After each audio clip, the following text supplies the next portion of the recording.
tout avec vraiment. Après ça, on va à peine. C'est parce que même je vous mets toujours mon corps. Après ça, c'est la santé.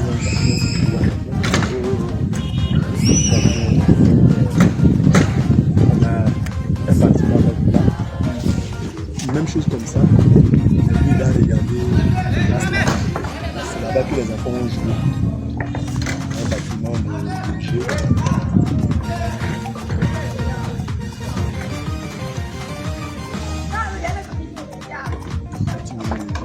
C'est bon.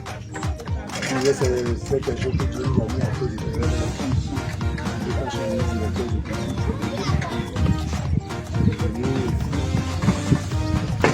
plus coïncidence, on m'a gardé les souffles. Je vais faire confiance.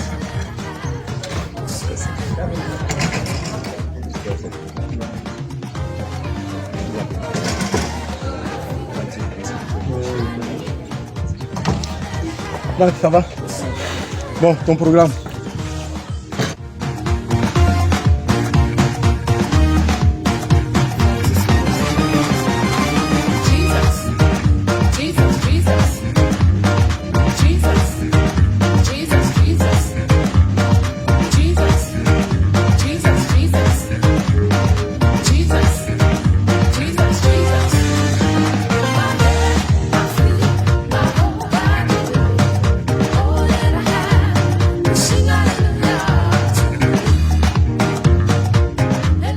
C'est dans la joie que je suis devant vous, parce que Dieu, il a permis que nous soyons tous en vie et en bonne santé. Quand on était dans la voiture, j'ai pas vu le DE depuis, je pense depuis la dernière évaluation TPJ que j'ai conduite dans le mois de septembre à novembre, on s'est plus revu. J'étais en Zambie lorsque j'ai appris qu'il se portait vraiment pas bien. Vous savez, quand quelqu'un dit qu'il ne se porte pas bien, c'est une chose. Mais quand on voit la personne même dans son état physique et qu'on juge réellement de la réalité, c'en est tout. Quand on était dans la voiture, je crois que mon grand frère m'a dit, mais c'est le DE qui est là. Lui, effectivement, le DE a été guéri. Donc ma gratitude va d'abord à l'endroit de Dieu pour la santé du DE. Je lui disais que lui, en tant que médecin, qui sait ce que c'est que la santé et qui sait ce que c'est que la maladie, s'il vient de très loin, c'est que nous qui ne sommes pas médecins, qui ne sommes même pas du corps, on peut voir de façon superficielle combien de fois il a souffert. Donc vraiment que le Seigneur continue de vous restaurer, et que sa grâce et sa force continuent de vous habiter. Parce que l'œuvre n'est pas encore achevée, ça ne fait que commencer. Voilà. Donc je suis le frère Franck Babi, je suis le manager pour l'Afrique francophone, y compris le Rwanda, Madagascar et l'île Maurice de la Fraternité internationale des prisons. J'ai intégré la Fraternité internationale des prisons jusqu'en 2018 et depuis lors, j'ai eu à travailler avec l'équipe de la Côte d'Ivoire composée du pasteur Abbé, du directeur Manizan, de l'évangéliste Pépin et puis je crois de notre sœur et puis de Rosiane aussi, que j'ai fait recevoir quelque part. Et j'ai pu apprendre d'eux. Et par la grâce de Dieu, on travaille ensemble et les choses évoluent quand même bien. Voilà. Donc ce soir, on va parler de TPJ, certes, mais on va parler de tous les programmes que la Fraternité internationale des prisons a. On les appelle les programmes de signature. Et en quoi ces programmes-là pourraient intéresser la Fraternité des prisons de Côte d'Ivoire. J'ai une double casquette, une casquette de représentant de la Fraternité internationale des prisons, mais une casquette de directeur de l'action sociale d'une organisation internationale, mais pour le moment, nous évoluons au niveau national, dont je laisserai la latitude à mon grand frère qui est en même temps le président pour faire l'introduction non seulement de l'organisation, mais pour donner la vision et la mission de l'organisation et le but réel de notre venue ici. Donc je demande votre indulgence et votre patience, on ne sera pas long. Et je crois qu'à la fin, vous comprendrez ce que c'est que l'organisation que nous représentons, mais les différentes opportunités qui pourraient se présenter à vous en termes de programme de signature de la fraternité internationale des prisons. Donc je vais laisser la place à mon grand frère président de l'organisation Libre. Donc je vais lui laisser la parole, il va définir Libre. Il s'appelle, c'est un homme de Dieu, c'est un pasteur, il s'appelle Kaye Samuel, qui est là avec son épouse. Il va présenter le reste de la délégation. Bonsoir à tous. Donc c'est une joie pour nous d'être là. On s'écoute un peu dans votre programme pour pouvoir poser rapidement les bases de façon concrète d'une relation qu'on a entamée depuis 2020 et on espère vraiment aller plus loin. Voilà, maintenant que nos yeux ont vu, je pense que ça nous motive à... Le cœur a parlé davantage. Ça c'est clair. Ça c'est les yeux ont vu, le cœur a parlé davantage. Donc je me présente à vous, je suis le pasteur Samuel Kaye. Je suis accompagné par le directeur de l'action sociale, Marie Fonk, qui est aussi membre de la Fraternité internationale des prisons. Accompagné également par mon vice-président, l'évangéliste et serviteur de Dieu aussi, Conan Roger. Accompagné également par le délégué de notre association à Daloa, qui est l'évangéliste Mava Saïd, c'est aussi un pasteur, et de mon épouse, Madame Kaye, qui est notre représentante qui coordonne nos activités au niveau de la ville d'Abidjan. Voilà, donc c'est une organisation qui est en train de faire ses petits pas depuis 2010. Nous essayons d'œuvrer dans le domaine de l'évangélisation avec tous les dons que Dieu nous a donnés. Par exemple, c'est vrai que je suis prédicateur de l'évangile, mais je suis aussi chantre de l'Éternel, donc on essaie au travers de tout ce que Dieu nous a donné de faire de l'évangélisation. Et on a intégré, selon la vision que le Seigneur nous a donnée, un volet social. Et nous avons plusieurs cibles, les prisonniers, les orphelins. Et la dernière cible, c'est les personnes qui sont victimes de rejet dans le cadre de leur foi. Donc je suis issu d'une communauté qui n'est pas chrétienne. Et parce que j'ai donné ma vie à Jésus, on m'a rejeté. Je me retrouve à la charge de l'église. Et généralement, les églises n'ont pas d'organisation interne pour gérer ce genre de personnes. Et si on n'en prend pas réellement soin, il peut arriver qu'à un moment la personne quitte l'église. Voilà, pour retourner soit à son ancienne religion ou on peut avoir encore. Amen. Voilà, donc pour mon intervention d'aujourd'hui, permettez-moi de partager rapidement avec vous une portion de la parole de Dieu. Après, quand nous sommes venus avec un don que nous allons vous remettre, et par la suite, je pense que le directeur va pouvoir continuer dans le cadre des présentations qui étaient prévues. Amen. Voilà, nous allons prier pour la parole de Dieu. Père, nous te bénissons. Merci pour cette sagesse que tu vas donner ce soir. Je pense qu'il y a d'éminents serviteurs et servants de Dieu en ce lieu. Donne-nous de parler selon toi et pour la seule gloire de ton Seigneur, dans le nom de Jésus. Amen. Voilà, donc rapidement, je vais envoyer quelques versets là. On va lire jusqu'à la fin de la parole. Le premier verset, c'est Matthieu 27, le verset 20, qui dit « Les principaux sacrificateurs et les anciens persuadèrent à la foule de demander Barabbas et de faire périr Jésus. » Matthieu 27, le verset 21. Le gouverneur prenant la parole leur dit « Lequel des deux voulez-vous que je relâche ?» Et il répondit « Barabbas. » Matthieu 27, verset 22, il dit « Pilate leur dit, que ferais-je donc de Jésus qu'on appelle Christ ?» Tous répondirent qu'il soit crucifié. Jean 10, le verset 16, « J'ai encore d'autres brebis qui ne sont pas de cette bergerie. Celles-là, c'est le Seigneur Jésus qui parle. Celles-là, il faut que je les amène. Elles entendront ma voix et il y aura un seul troupeau et un seul berger. » Jean 10, 17, le Père même, parce que je donne ma vie afin de la perdre. Ensuite, Jean 10, 18, personne ne me l'ôte, mais je la donne de moi-même. J'ai le pouvoir de la donner, j'ai le pouvoir de la reprendre. Tel est l'ordre que j'ai reçu de l'Éternel. Enfin, le dernier verset, Matthieu 18, 11, car le Fils de l'homme est venu pour sauver ce qui est perdu. Amen. Je fais partie de ceux qui cherchent à éveiller ce qu'on appelle un christianisme intelligent. Amen. Le christianisme intelligent nous amène à comprendre qu'il y a des absurdités dans la vie. Amen. mais que ces absurdités ne nous empêchent pas de faire ce qu'on appelle une expérience avec Dieu. Je suis de ceux qui croient que la Bible ne sauve pas, mais Jésus sauve. Amen. Parce que par la Bible, on peut contredire beaucoup de choses. Et aujourd'hui, on est dans une sphère intellectuelle, parce que moi je suis professionnel de la communication. Donc dans ce domaine, on entend tellement de choses. Des formations qui disent que la Bible, c'est une falsification, qu'à l'origine, ils ont des symboles maçonniques à leur niveau qui démontrent que Jésus n'existait pas, mais c'est simplement une copie de la franc-maçonnerie. Et parfois, ils ont des arguments tellement solides que si vous n'avez pas l'expérience avec Dieu, vous aurez un problème dans la pratique de votre foi. Parce qu'à un moment, vous allez dire non.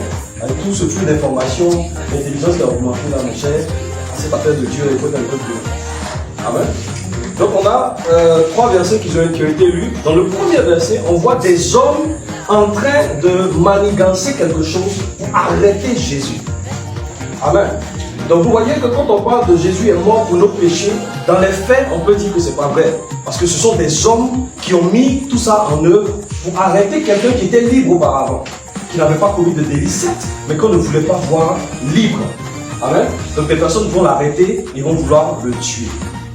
Si on s'arrête à cette version des faits, après quand vous venez pour nous dire Jésus est mort pour nos péchés, on dit non, arrêtez, c'est nous, on l'a tué. D'accord. C'est nous, on l'a tué, il n'est pas mort pour vos péchés, c'est nous qui avons mis fin à son ministère. Donc s'il était venu pour mourir pour vos péchés, on ne sait pas, mais nous, on l'a tué. C'est bon. Mais dans un autre partage, je vais rapidement, on voit que avant que cette mort n'arrive, pendant que les circonstances même ne justifiaient pas que le monsieur soit mis à mort, le monsieur prédisait déjà ce qui allait lui arriver. Et il annonçait au travers de cette mort-là le plan merveilleux du Seigneur pour l'humanité. Et dans cette histoire, nous voyons une personne qui était un rebelle. Pourquoi? Les Romains sont venus en Israël, ils tuent beaucoup de gens. Donc il y a des Juifs courageux qui ont décidé de se lever contre l'autorité romaine. Et Barabbas faisait partie de ceux-là. Et même dans sa sédition, il a eu à tuer un homme, et c'est pour cela qu'on l'a mis en prison. Amen.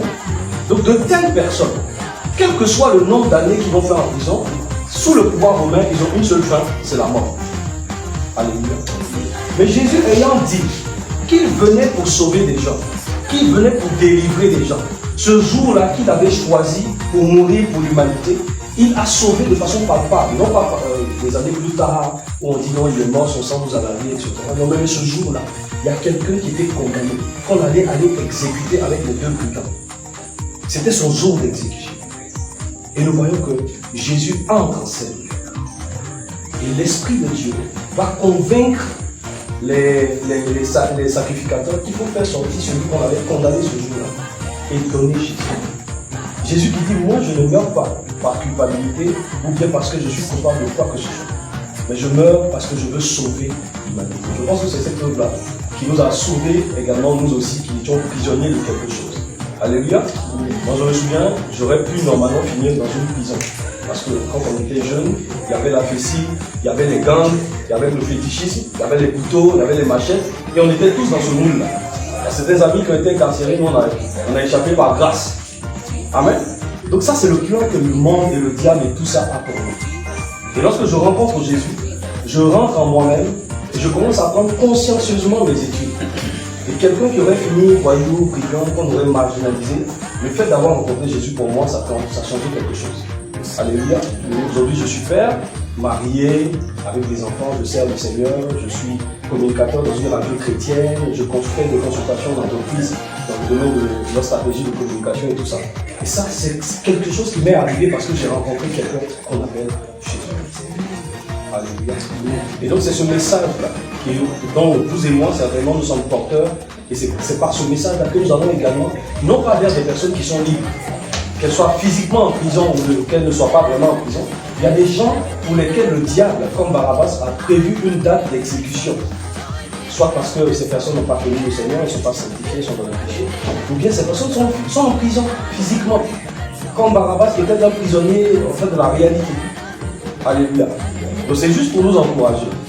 Nous sommes sur la bonne voie. Persévérons dans ce que nous sommes en train de faire. Ne pensons pas que c'est une perte de temps. Quand on vous dit que Jésus existe, n'existe pas, quand on vous raconte plein de choses, c'est pas ça le plus important. Vous avez vous-même une expérience avec ce Dieu-là Amen. Moi, c'est mon expérience qui fait que je suis chrétien, c'est pas la Bible. Parce que la Bible est en train de raconter plein de choses sur la Bible. Non, il n'y a pas de problème. Mais moi, j'ai rencontré dans la Bible quelqu'un que j'ai rencontré physiquement. Dites ce que vous voulez. Moi, parce que je l'ai rencontré, je ne vais jamais régner ma foi. Que Dieu vous bénisse. Nous allons prier le Seigneur. Je ne sais pas ce que Dieu vous a dit au travers de ce que j'ai pu prononcer comme parole. Merci Père parce que tu bénis les cœurs qui ont reçu cette parole de Dieu. Merci parce que tu vas nous aider, Éternel Père, à nous-mêmes nous sortir des prisons. Certainement qu'il y a encore des prisons spirituelles du péché, de plein de choses. Sors-nous au nom de Jésus, de quelques prisons dans lesquelles nous soyons. Je prie au nom de Jésus. S'il y avait une prison de la maladie, une prison de la mort, une prison, Éternel Père, de l'échec, de la médiocrité, une prison de quelque chose, au nom de Jésus, que cette prison, Éternel Père, soit brisée maintenant et que les vies soient libérées. Je prie également que tu donnes les clés des prisons à tes serviteurs qui sont ici, afin de faire sortir tout captif, Éternel Père, que Dieu, Éternel Père, tu places sur leur chemin, qu'ils soient des porteurs de messages d'espoir, des porteurs de messages de délivrance, des porteurs de messages de restauration, dans le nom puissant de Jésus, qui ne partent pas sans ton onction, mais qui soient investis de ta puissance et de ton autorité, pour réussir dans tout ce qu'ils entreprendront, dans le nom puissant de Jésus-Christ. Que Dieu nous bénisse. Voilà, donc je pense que pour la suite, tu vas te charger. Que Dieu vous bénisse. Donc, avant que tu me je souhaiterais que je pense que tu es mieux placé pour présenter l'organisation et puis la vision que nous avons. Et puis, qu'est-ce que nous sommes en train de prévoir dans le partenariat avec la partie des gens de Côte d'Ivoire. J'avais fait un survol, donc on comprend plus ou moins ce que nous sommes l'association de frères en Christ. Nous avons des représentants en Côte d'Ivoire, comme nous qui sommes là, et dans plusieurs villes d'ailleurs. Nous avons quelques représentants à l'étranger. Vraiment, eux, quand ils sont là, nous on est contents, parce que quand ils convertissent leur argent pour nous là, mon cher, c'est bon. Amen. Donc on est en train de travailler dans ce sens-là, à non seulement développer une communauté à l'international, mais également à développer quelque chose ici. La première des choses que nous avons dans le domaine social, je ne vais pas forcément parler de tout, je ne vais pas de tout, on va prendre trop de temps. Mais dans le domaine social, j'ai dit au Seigneur, et c'est la conviction qu'il m'a donnée, je refuse d'être celui-là pour continuer toujours à aider, à assister. Parfois, vous êtes dans une communauté chrétienne, vous avez la capacité de faire quelque chose, mais vous minimisez ce que vous avez. Amen. Bon, j'ai 1000 francs. Je veux donner 10 000 francs à quelqu'un. Mais 1000 francs peut-être ne sont pas à la hauteur du problème. Amen. Mais si je peux recruter 10 personnes, 9 personnes supplémentaires qui ont aussi 10 000 francs, c'est-à-dire qui ont la même force que moi, on peut résoudre de grands problèmes. Amen. Donc vous allez voir, il y a des élèves, des étudiants, des fonctionnaires, des hauts cadres et tout ça. On se met ensemble et on essaie avec le peu qu'on a de solutionner des problèmes sans forcément chercher une prière qui dit non, l'étranger, les blancs, les ceci. Nous-mêmes, on veut résoudre des problèmes de l'Église. On veut résoudre des problèmes de la société. On veut que l'Église devienne maintenant porteuse de solutions pour les problèmes auxquels nous sommes confrontés. Amen. Voilà, donc c'est dans ce cadre-là qu'au sein de cette association qui fait plein de choses, je ne vais pas vous mettre dans tous les détails, qu'il y a une direction qui a été créée pour l'action sociale. Amen. Et par cela aussi, notre désir, c'est de faire de l'évangélisation. Au sein de cette structure, il y a plusieurs églises qui sont à l'intérieur. Amen. Donc on évangélise, on fait des programmes, on soutient les ministères locaux également. Si vous avez une église, vous souhaitez faire une évangélisation, vous nous appelez. Si on peut vous soutenir avec des Bibles, on peut vous soutenir avec des prospectus. Vous voulez des formations parce que vous ne savez pas forcément comment bien faire des campagnes d'évangélisation. Dieu nous a fait la grâce de collaborer avec des organismes internationaux dans le cadre de l'organisation d'un programme d'évangélisation. Donc on sait maintenant, si vous voulez faire un programme d'évangélisation, quelles sont les étapes à ne pas rater. Amen. Donc dans ce sens, on essaie de soutenir et d'aider les églises. On fait aussi de la formation. La formation pour casser un certain nombre de préjugés, pour expliquer un peu plus en détail la parole de Dieu. Amen. Voilà, il y a certains hommes de Dieu qui sont venus à Abidjan et qui sont très honnêtes. Quand on vous dit non, aujourd'hui vous pouvez prendre 3 femmes. Amen. Ça fait des heureux. Mais est-ce que c'est ce que la Bible dit?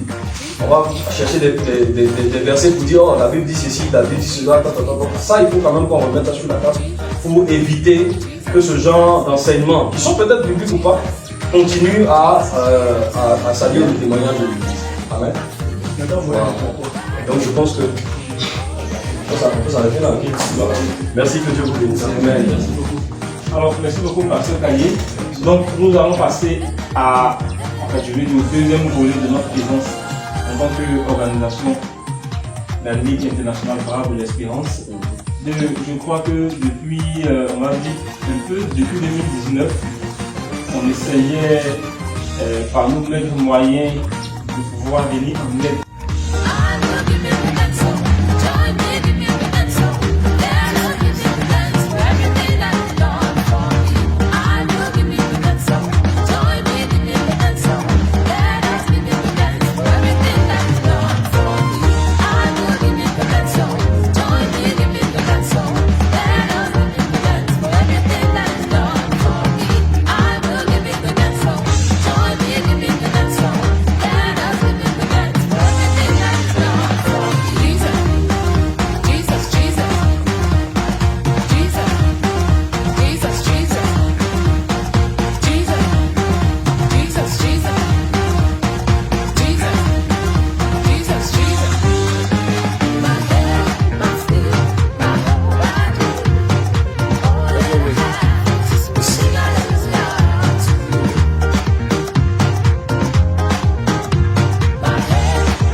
On va chercher des financiers.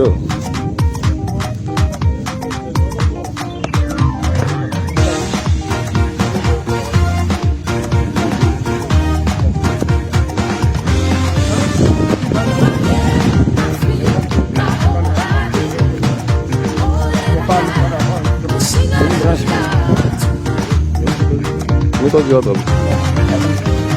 C'est pas ça. Ah, tu vas me parler, quoi. Oh, ouais.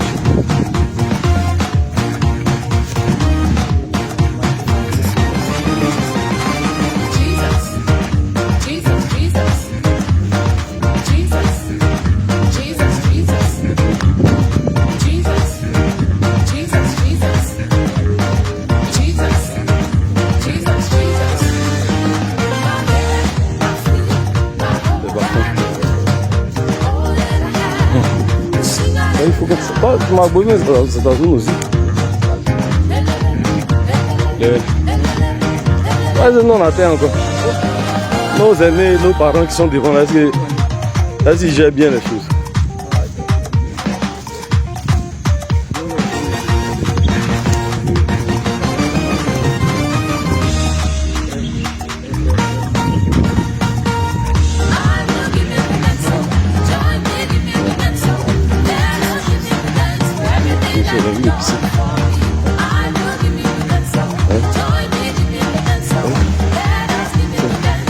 Le but c'est vraiment de les mettre au milieu.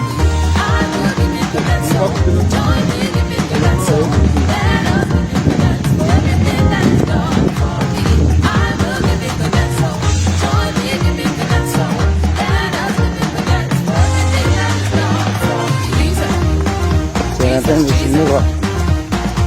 Ah d'accord, c'est la branche du Bandama qui est là.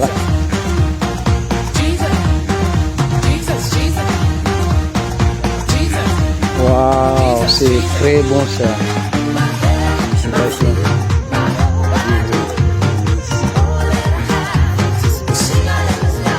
Oui, ça c'est évident. Surtout les cellules bêtes là. Ce sont les cellules là qui font. Et quand ils tombent dans l'eau, t'as pas à manger les autres là.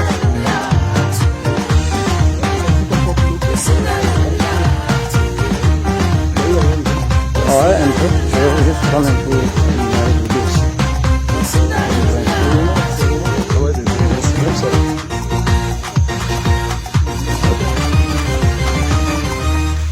Ok.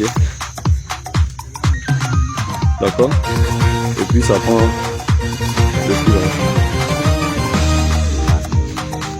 Waouh, c'est super. C'est super.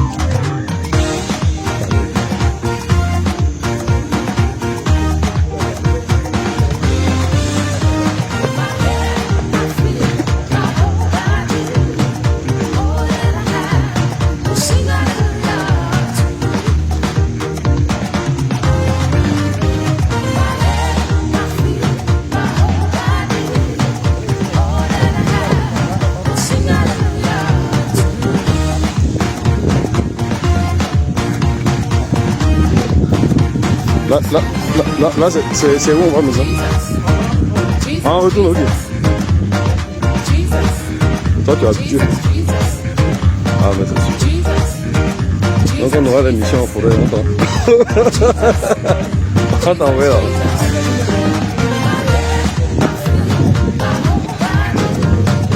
Il n'y a pas de problème.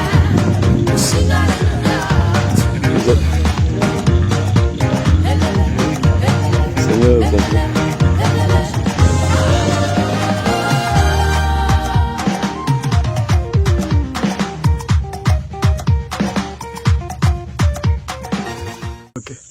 En tout cas, on tient du fond du cœur à dire un grand merci à la Ligue internationale qui nous a gratifié de leur présence.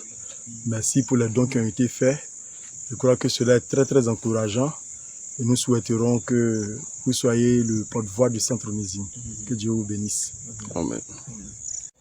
Alors, chers missionnaires, on vient de terminer notre visite sur Onésime à Tia-Salé, précisément dans le village de Taboitien. Ce fut une visite très fructueuse. On a eu l'occasion de rencontrer les pénitentiaires. On a eu l'occasion de rencontrer aussi nos frères et sœurs qui bénéficient du programme Onésime. Et on a pu faire le don.